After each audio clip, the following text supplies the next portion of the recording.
अस्सलाम वालेकुम students, I am Jain Tabassum और आप लोग देख रहे हैं जैन अकेडमी चैनल। तो आज की इस वीडियो में हम graphical explanation of absolute zero जो है इसके ऊपर डिटेल से बात करने वाले हैं।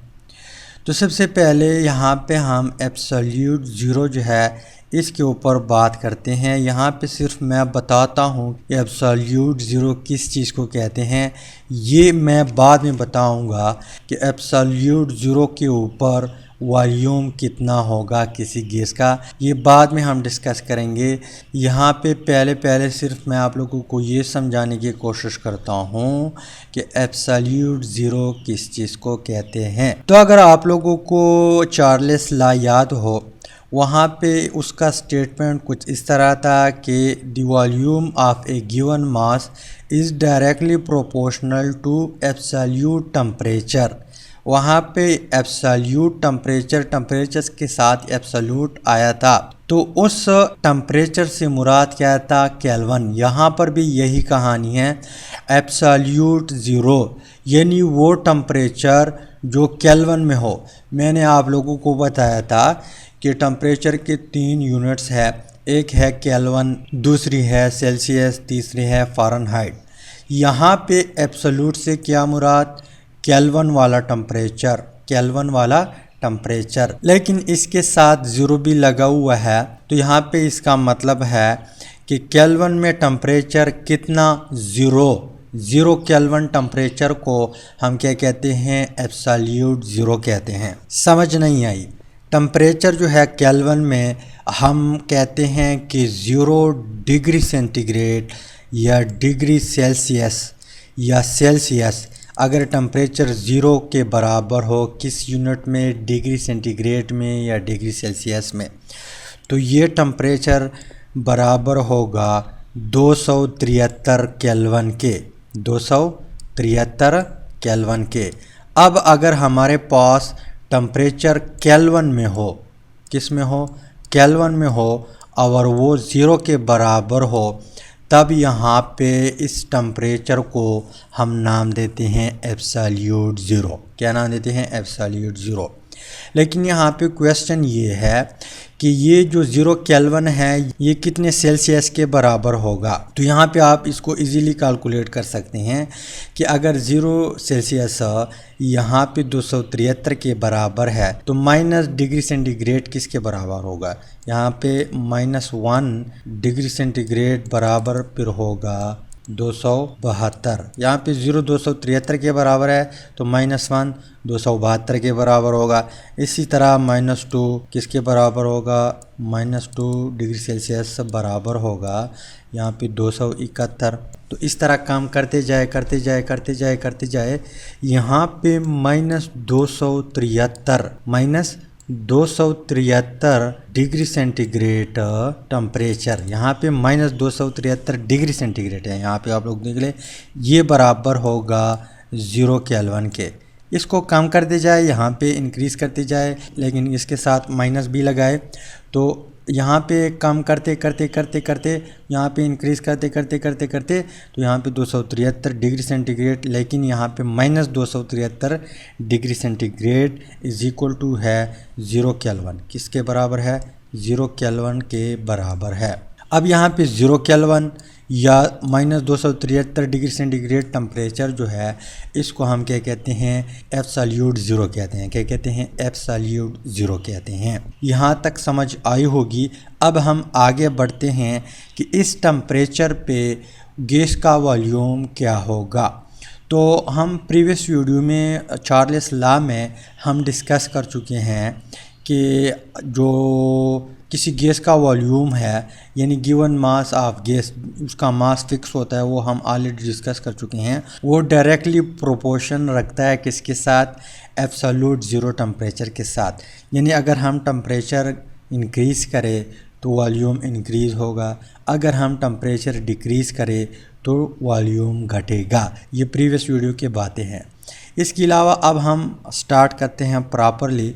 यहाँ पे चार्ल्स लॉ के बाद चार्ल्स ने और इसके साथ एक दूसरा साइंटिस्ट था जिसका नाम है जोसेफ गेलासक। एक चार्ल्स था, एक जोसेफ गेलासक था। इन्होंने फिर क्वांटिटेटिवली रिलेशनशिप जो है डिस्कस किया कि क्वांटिटेटिवली रिलेशनशिप क्या है टेम्परेचर, एब्सोल्यूट टेम्परेचर और वॉल्यूम के बीच। तो उन्होंने कहा, इन दोनों ने क्या कहा, इन दोनों ने कहा कि अगर हम एक मान लो यहाँ पे मैं बीकर उठाता हूँ, उन्होंने बीकर नहीं उठाया, उन्होंने सिर्फ ये कहा, लेकिन यहाँ पे मैं क्या करता हूँ, बीकर उठाता हूँ। राइट, ये बीकर है। इसके अलावा इसके ऊपर यहाँ पे प्रेशर भी कांस्टेंट है, मूवेबल पिस्टन भी हैं। इसके अलावा इसमें मान लो हमने गिवन मास ऑफ गैस डाला हुआ है, मान लो 1 kg या 1 मोल या 2 मोल या 5 kg या 8 kg, यानी एक मास डाला हुआ है गैस का, उसको हम चेंज नहीं करते। तो यहाँ पे फ़र्ज़ हम लेते हैं, मान ले इसका 1 किलोग्राम मास है। तो यहाँ पे गैस भी डाला हुआ है, यहाँ पे मूवेबल पिस्टन भी हैं, प्रेशर भी कांस्टेंट है। तो चार्ल्स और जो दूसरा साइंटिस्ट था, इन दोनों ने क्या कहा, इन दोनों ने कहा कि अगर इस बीकर में जो गैस है इसका अगर हम टेम्परेचर रखें 0 डिग्री सेंटीग्रेड, कितना रखें, 0 डिग्री सेंटीग्रेड। इसके अलावा इस वॉल्यूम को, यहाँ पे जो वॉल्यूम है इसके अगर हम 273 पार्ट में डिवाइड कर दे, कितने पार्ट में, 273 पार्ट में। इस तरह मान लो ये एक पार्ट है, एक वॉल्यूम का पार्ट है, एक दूसरा है, इसके अलावा तीसरा है और चौथा है और यहाँ पे पांचवा है। इस तरह 273 पार्ट बनाए, किसके, वॉल्यूम के। मान लो यहाँ पे ये वॉल्यूम उन्होंने डिवाइड करते करते ये बना 273 centimetre cube, 273 centimetre cube. Right, अब ये क्या कहते हैं, ये कहते हैं कि अगर हमने यहाँ पे टेम्परेचर क्या किया, इंक्रीज़ किया, टेम्परेचर इंक्रीज़ किया, लेकिन कितना इंक्रीज़ किया, 1 डिग्री सेंटीग्रेड इंक्रीज़ किया। 0 डिग्री सेंटीग्रेड से बढ़ा के यहाँ पे टेम्परेचर किया 1 डिग्री सेल्सियस या 1 डिग्री सेंटीग्रेड। राइट, इतना बढ़ाया तो वॉल्यूम कितना बढ़ेगा, वॉल्यूम बढ़ेगा 1/273। अब 1/273 का मतलब ये है कि यहाँ पे 273 पार्ट उन्होंने बनाए थे, इनमें से सिर्फ एक पार्ट बढ़ेगा, यानी 273 सेंटीमीटर पार्ट है, अब इसमें से एक पार्ट बढ़ेगा। तो यहाँ पे कितना वॉल्यूम इंक्रीज़ हुआ, यहाँ पे अब इंक्रीज़ हुआ, वॉल्यूम होगा 274 सेंटीमीटर क्यूब। 1 सेंटीमीटर क्यूब जो वॉल्यूम है वो इंक्रीज़ हुआ। राइट, अब फिर कहते हैं, अगेन कहते हैं कि हमने टेम्परेचर मज़ीद इंक्रीज़ किया, 2 डिग्री सेंटीग्रेड किया, 2 डिग्री सेंटीग्रेड या 2 डिग्री सेल्सियस किया, तो टेम्परेचर इंक्रीज़ हुआ, सॉरी वॉल्यूम इंक्रीज़ हुआ 2/273। 2/273 का मतलब क्या है कि 2 सेंटीमीटर क्यूब मज़ीद वॉल्यूम जो है इंक्रीज़ हुआ, तो कितना होगा, 275 सेंटीमीटर क्यूब वॉल्यूम बना। 2 सेंटीमीटर क्यूब वॉल्यूम इंक्रीज़ हुआ, यानी 1 डिग्री सेंटीग्रेड से 1 सेंटीमीटर वॉल्यूम बढ़ता है। ये यहाँ पे मैंने कहा, यहाँ पे उन्होंने पार्ट का लफ्ज़ इस्तेमाल किया हुआ है कि वॉल्यूम को हमने डिवाइड किया 273 पार्ट में। यहाँ पे आपको समझाने के लिए, आसानी के लिए मैंने सेंटीमीटर क्यूब किया ताकि आपको इजीली समझा सकूं। तो पहले 273 सेंटीमीटर क्यूब था वॉल्यूम, 2 डिग्री सेंटीग्रेड इंक्रीज़ किया टेम्परेचर को, वॉल्यूम कितना बढ़ा, वॉल्यूम 2 सेंटीमीटर क्यूब बढ़ा, टोटल वॉल्यूम कितना बना, 275 यहाँ पे सेंटीमीटर क्यूब बना। इसके अलावा यहाँ पे मज़ीद ये कहते हैं कि अगर हम टेम्परेचर मज़ीद इंक्रीज़ कर दे 100 पे लाए, कितने पे लाए, 100 डिग्री सेंटीग्रेड पे टेम्परेचर लाए, इतना इंक्रीज़ करे, तो 100/273 टाइम यहाँ पे वॉल्यूम इंक्रीज़ होगा, 100/273 टाइम। अब 100/273 टाइम का मतलब ये है कि यहाँ पे वॉल्यूम कितना इंक्रीज़ हुआ, 100 273 में ऐड कर दे तो यहाँ पे 373 सेंटीमीटर क्यूब वॉल्यूम बढ़ा। ये मैं नहीं कहता, ये चार्ल्स और इसका जो फ्रेंड था ये कहते हैं। अब ये मज़ीद कहते हैं कि हमने टेम्परेचर इंक्रीज़ किया 273 डिग्री सेंटीग्रेड किया, 273 डिग्री सेंटीग्रेड किया। टेम्परेचर वॉल्यूम कितना बढ़ा, वॉल्यूम बढ़ा 273/200। कहने का मतलब ये है कि इसको आपस में जमा करें, 3 और 3 6, यहाँ पे वॉल्यूम कितना बढ़ा, 7 और 7 14, एक डखा, और यहाँ पे 2 और 2 4 546 सेंटीमीटर क्यूब बना, 546 सेंटीमीटर क्यूब बना। पहले ज़ीरो पे कितने पॉट थे, 273, लेकिन जैसे यहाँ पे 273 डिग्री सेंटीग्रेड पे लाया टेम्परेचर को, तो वॉल्यूम कहाँ पे आया, वॉल्यूम मान लो यहाँ पे 546 सेंटीमीटर क्यूब है, तो वॉल्यूम यहाँ तक पहुँचा। और इसके ऊपर ये मूवेबल पिस्टन भी था, ये कांस्टेंट प्रेशर भी था, राइट।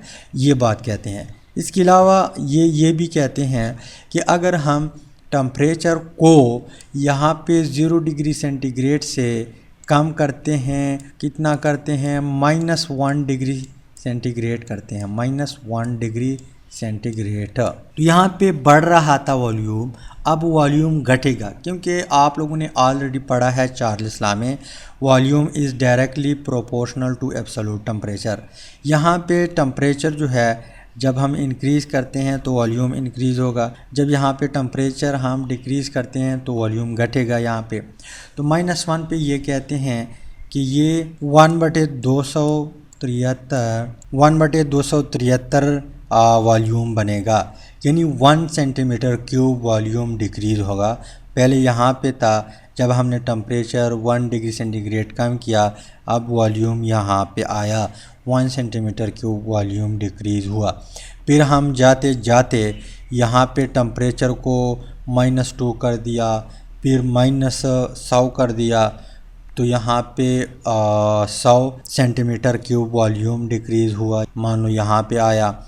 इसके बाद जब हमने टेम्परेचर डिक्रीज़ करते करते कितने पे लाया, -273 पे लाया, कितने पे, -273 पे जब टेम्परेचर पहुंचा, लेकिन केल्विन में नहीं, डिग्री सेंटीग्रेड में। किस में, डिग्री सेंटीग्रेड में जब टेम्परेचर -273 पे पहुंचा तो वॉल्यूम कितना कम हुआ, 273/273, यानी जितना वॉल्यूम था वो 0 पे आया। कहने का मतलब ये है कि 273 सेंटीमीटर क्यूब से 273 सेंटीमीटर क्यूब निकाले या इतनी दफ़ा वॉल्यूम डिक्रीज़ हुआ, तो इसका मतलब ये है कि इस टेम्परेचर पे जो वॉल्यूम था वो 0 सेंटीमीटर क्यूब बना, 0 सेंटीमीटर क्यूब बना। यहाँ पे हम ऑलरेडी डिस्कस कर चुके हैं, और फिर भी यहाँ पे ये चार्ल्स कहते हैं कि जब टेम्परेचर डिक्रीज़ करते यहाँ पे 273 डिग्री सेंटीग्रेड पे पहुँचा टेम्परेचर, तो डायरेक्ट रिलेशन है टेम्परेचर और वॉल्यूम का। तो वॉल्यूम डिक्रीज़ होते होते यहाँ पे वॉल्यूम कितना बना, 0 वॉल्यूम बना। तो जिस टेम्परेचर पे वॉल्यूम 0 बन जाता है, उस टेम्परेचर को हम क्या कहते हैं, एब्सोल्यूट ज़ीरो कहते हैं। क्या कहते हैं, एब्सोल्यूट ज़ीरो। अब -273 डिग्री सेंटीग्रेड बराबर है 0 केल्विन के। मैंने पहले भी इसलिए डिस्कस किया ताकि आप लोगों को फिर यहाँ पे कंफ्यूजन ना हो। तो जिस टेम्परेचर पे, पॉइंट नोट करें, जिस टेम्परेचर पे वॉल्यूम ऑफ गैस मुकम्मल 0 हो जाए, उस टेम्परेचर को हम नाम देते हैं एब्सोल्यूट ज़ीरो। Absolute zero. तो यहाँ पे -273 डिग्री सेंटीग्रेड या 0 केल्विन, इन दोनों को हम क्या कहते हैं, एब्सोल्यूट ज़ीरो कहते हैं। क्या कहते हैं? Absolute zero. यहाँ पर भी मैंने आप लोगों को समझाया हुआ है। अब यहाँ पे क्वेश्चन ये है कि क्या सर ये पॉसिबल है कि इस टेम्परेचर पे वॉल्यूम ज़ीरो बन जाता है? इस तरह पॉसिबल है या नहीं है? तो इस तरह बिल्कुल भी पॉसिबल नहीं है। क्यों नहीं है? क्योंकि अगर आप लोगों को याद हो 9th-10th, वहाँ पे हमने मैटर का डिफिनीशन इस तरह किया था कि वो चीज़ जो स्पेस भी ऑक्यूपाई करे, यानी जगह भी घेरे, इसका यानी उसका कुछ ना कुछ वॉल्यूम हो और उसका मास भी हो, उसको हम मैटर कहते हैं। फिर तो गैस मैटर ही नहीं है, और हम कहते भी हैं कि गैस क्या है, मैटर है, लेकिन फिर वो डिफिनीशन गलत हुआ। तो इस तरह बिल्कुल पॉसिबल नहीं है, ये हाइपोथेटिकल है, इसको सोचा गया है। अब इसका जो एक्सप्लेनेशन है वो हम ग्राफ से करते हैं। किससे? ग्राफ से करते हैं। तो यहाँ पे हम जाके ग्राफ क्या करते हैं, बनाते हैं। अब ग्राफ ये जो पेज नंबर 115 पे है KPK के बुक में, पेज नंबर 115 ये वाला ग्राफ। इसके अलावा पेज नंबर 114 के जो टॉप पे है, जो चार्ल्स लॉ में था, ये दोनों सेम है। तो किस तरह है? यहाँ पे इस तरह है, और वहाँ पे चार्ल्स लॉ में मैंने आप लोगों को बताया था कि ये जो डॉट डॉट इस तरह जाते हैं, उसको भी मैं अगले वीडियो में समझाऊंगा। तो ग्राफ कुछ इस तरह है कि यहाँ पे वाई एक्सिस पे हम क्या करते हैं, वॉल्यूम रखते हैं। इसके अलावा एक्स एक्सिस पे हम क्या करते हैं, टेम्परेचर रखते हैं। लेकिन टेम्परेचर को हम किस में रखेंगे? डिग्री सेंटीग्रेड में रखते हैं। किस में? डिग्री सेंटीग्रेड में। इसके अलावा यहाँ पे जो टेम्परेचर है, मान लो यहाँ पे हैं 200 डिग्री सेंटीग्रेड, सी मीन डिग्री सेंटीग्रेड या सेल्सियस। इसके अलावा यहाँ पे 100 है, इसके अलावा यहाँ पे 0 है, इसके अलावा यहाँ पे -100, 0 से इस साइड पे फिर माइनस स्टार्ट हो जाता है। यहाँ पे -200, यहाँ पे -273, लेकिन है डिग्री सेंटीग्रेड में, पहले केल्विन में नहीं है। यहाँ पे हम करते हैं -300 डिग्री सेंटीग्रेड, राइट। अब यहाँ पे जब हम क्या करते हैं, प्रेशर घटाते हैं, टेम्परेचर क्या करते हैं, घटाते हैं। यहाँ पे हैं वॉल्यूम, यानी 200 पे वॉल्यूम कहाँ पे है, इधर है। यहाँ पे मान लो 400 सेंटीमीटर क्यूब है, या जो भी मान लो। यहाँ पे मैं इसको थोड़ा बहुत आगे लेके जाता हूँ, ठीक। तो यहाँ पे कम होता है वॉल्यूम होता है, यहाँ पे रुक जाता है। यानी 200 पे अगर आप लोग देख ले, 200 के ऊपर तो वॉल्यूम मान लो यहाँ पे 40 लीटर मान लो, या सेंटीमीटर क्यूब मान लो, राइट। फिर यहाँ पे 100 पे आप लोग देख ले, 100 पे जैसे टेम्परेचर आया, यानी टेम्परेचर डिक्रीज़ हुआ, तो वॉल्यूम भी यहाँ पे साथ साथ डिक्रीज़ हुआ। मान लो 30 सेंटीमीटर क्यूब है। इसके अलावा 0 पे आया तो वॉल्यूम यहाँ पे आप लोग देख ले, वॉल्यूम भी साथ साथ डिक्रीज़ हुआ। कितने पे आया? 20 सेंटीमीटर क्यूब, राइट। अब यहाँ पे 0 से टेम्परेचर डिक्रीज़ किया, -100 कर दिया। कितना किया? -100। तो टेम्परेचर यहाँ पे वॉल्यूम मान लो 10 डिग्री सेंटीग्रेड है। इसी भी थोड़ा बहुत आप लोग कम कर सकते हैं। यहाँ पे ग्राफ में मुझसे गलती हो गई, यहाँ पे ये टेम्परेचर और ये वॉल्यूम यहाँ पे आता है, तो 100 को थोड़ा यहाँ पे कर दो, 200 को थोड़ा यहाँ पे कर दो, मैं करता हूँ। अब इसको ठीक किया। अब हम क्या करते हैं, जब -100 पे टेम्परेचर पहुँचता है तो यहाँ पे वॉल्यूम बन जाता है 10 सेंटीमीटर क्यूब। लेकिन जैसे यहाँ पे मज़ीद कम होता है, यहाँ पे मज़ीद वॉल्यूम कम नहीं होता। अब डॉटेड दिया हुआ है कि अगर पॉसिबल होता तो यहाँ पे 273 पे जाके वॉल्यूम कितना बन जाता, यहाँ पे वॉल्यूम बन जाता 0 वॉल्यूम। पर इस तरह पॉसिबल नहीं है, यहाँ पे इतने टेम्परेचर तक जब हम वॉल्यूम डिक्रीज़ करते हैं तो इस टाइम यहाँ पे जो मॉलिक्यूल है गैस के वो लिक्विड या सॉलिड में कन्वर्ट हो जाते हैं और मज़ीद उसका जो वॉल्यूम है वो डिक्रीज़ नहीं होता। यहाँ पे मैं आप लोगों को बीकर की मदद से समझाता हूँ। जैसे मान लो यहाँ पे क्या है, यहाँ पे है एक बीकर, इसमें क्या है गैस के मॉलिक्यूल है। यहाँ पे आप लोग देख ले, ये गैस के मॉलिक्यूल है। अब हम क्या करते हैं, टेम्परेचर डिक्रीज़ करते हैं। जैसे टेम्परेचर डिक्रीज़ किया वॉल्यूम घटता गया, वॉल्यूम घटता गया, वॉल्यूम घटता गया। लेकिन यहाँ पे एक टाइम आता है कि मज़ीद यहाँ पे मान लो हमने टेम्परेचर डिक्रीज़ किया, उसकी मॉलिक्यूल की बीच जो स्पेस था वो ख़त्म हुआ और वो मॉलिक्यूल यहाँ पे करीब आ गए, मॉलिक्यूल यहाँ पे करीब आ गए। अब इस मॉलिक्यूल के ऊपर अगर मज़ीद यहाँ पे आप टेम्परेचर डिक्रीज़ करें, जितना भी करे कर ले, लेकिन इसका वॉल्यूम डिक्रीज़ नहीं होगा क्योंकि ये मॉलिक्यूल इस टाइम या तो लिक्विड फार्म में होंगे या सॉलिड फार्म में होंगे और ये वाला वॉल्यूम जो है, यहाँ तक जो वॉल्यूम है यहाँ से यहाँ तक ये मज़ीद नहीं घटेगा। इसी वजह से यहाँ पे जो डॉटेड है, अगर ये कहते हैं कि अगर पॉसिबल होता तो यहाँ पे टेम्परेचर डिक्रीज़ करते करते एब्सोल्यूट ज़ीरो टेम्परेचर पे यहाँ पे वॉल्यूम कितना बन जाता, ज़ीरो। लेकिन इस तरह पॉसिबल नहीं है। जैसे यहाँ पे टेम्परेचर पहुँच जाता है वॉल्यूम रुक जाता है, वॉल्यूम यहाँ पे रुक जाता है, मज़ीद कम नहीं होता। तो इसको हम क्या कहते हैं, graphical representation, graphical explanation of absolute zero. तो उम्मीद करता हूँ वीडियो की समझ आई होगी। अगर समझ आई है वीडियो को लाइक करें, शेयर करें, चैनल को सब्सक्राइब करें। Finally thanks for watching.